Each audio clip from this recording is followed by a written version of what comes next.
Dobar dan, dobrodošli na kanal Njam Njam. Danas pravim pihtije od boba. Evo šta je potrebno.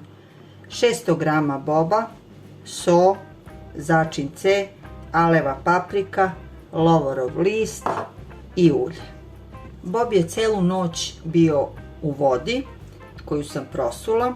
Sada ću naliti vodu drugu. Samo malo da pređe preko boba.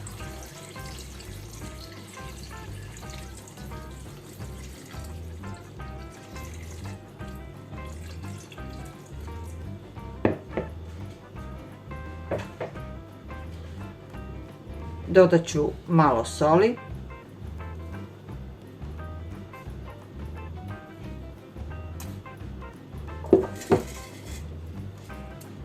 i 2 lovorova lista. Stavljam na ringlu i kuvam na laganoj temperaturi. Skidam penu i bob ne mešam uopšte.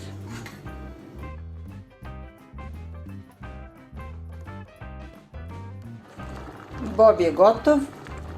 Kuvala sam sat i po vremena. Dodat ću malo začina C.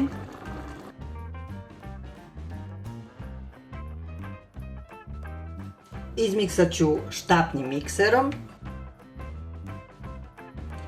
Sipam u činiju i ostavim da se dobro stegne. Pihtije ću iseći na kocke. I sada ću napraviti preliv. U tiganj ću dodati malo ulja.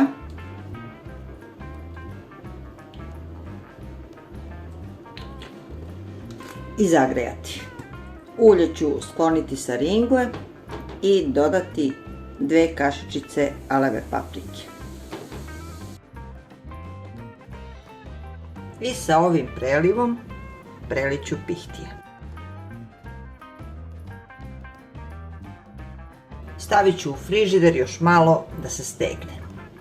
Prijatno! Njam njam!